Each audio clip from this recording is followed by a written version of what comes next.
Hello everybody, this is JT Productions and welcome back to another preview and prediction video. Today, I'll be doing the Marshall Herd, I think is their mascot. Anyways, the Green Herd, I believe. Last season, Marshall went 7-6, 5-3 in Conference USA, and now they are in the Sun Belt. They went along with conference realignment and decided, hey, we're going to go to the Sun Belt now. And so this season, James Madison, Southern Miss, and Old Dominion have all joined the Sun Belt. So that's pretty cool. Now, they have a second-year head coach in Charles Huff. He did pretty well last year, winning 7 games and making a bowl game, winning 7 games, making a bowl game, and almost beating Louisiana, who was the Sun Belt champion last season.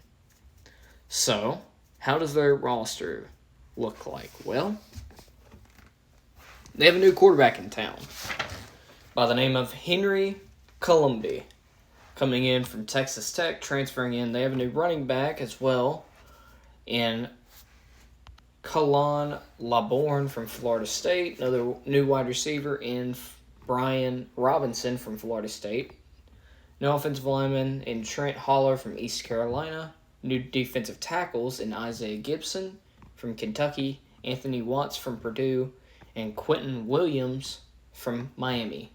2 new safeties coming in, Andre Sam from McNeese State and Isaiah Norman from Austin Peay. So pretty good additions to their roster. Not bad for Marshall.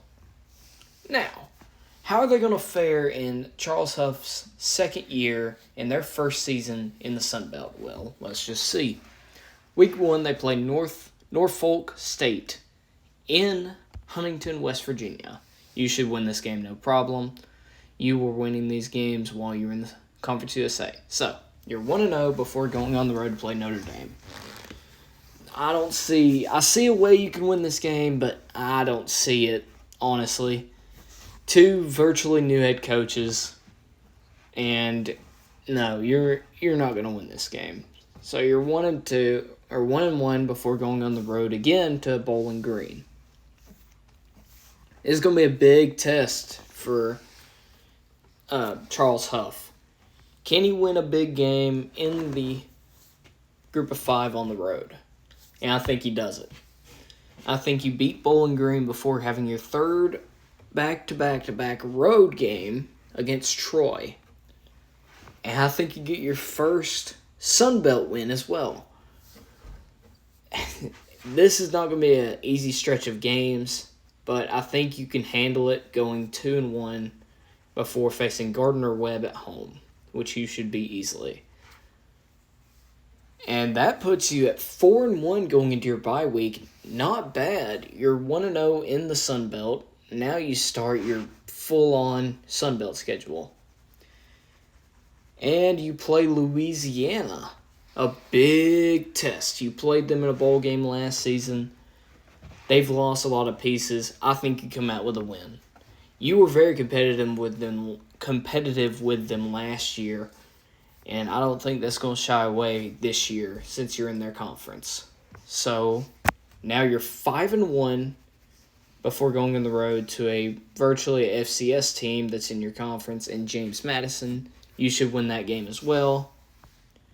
And you're 6-1. Yep, before you play one of the biggest games in the conference to this point, homecoming against Coastal Carolina.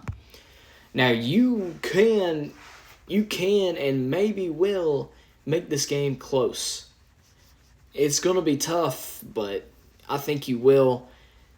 But Coastal Carolina will come out with a win. This is one of their best teams, and the Chanticleers, in my opinion, come out with the win.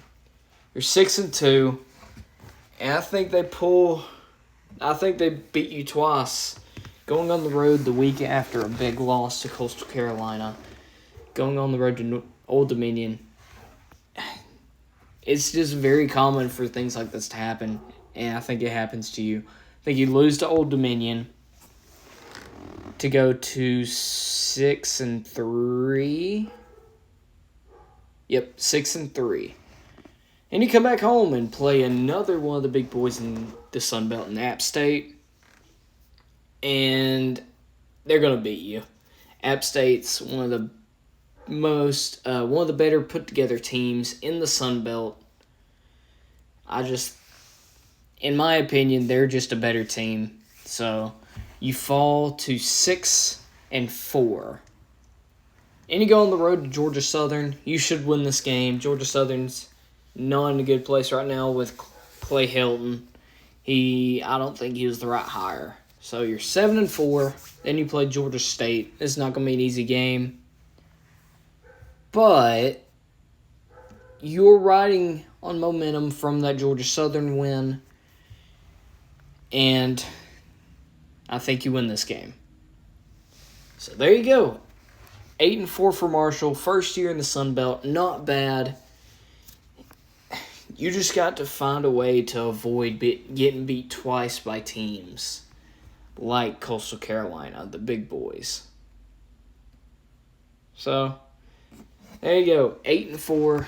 Thank you all so much for watching. I hope you all enjoyed. Let me know what you would have done different. I have all of these preview and predictions in playlist on my channel if you would like to check others out. Finished all the Power 5, working on the Group of 5 right now. The American and the Sun Belt should be done after this weekend, maybe. I'm waiting on a special guest to do a couple of teams from the American and the Sun Belt.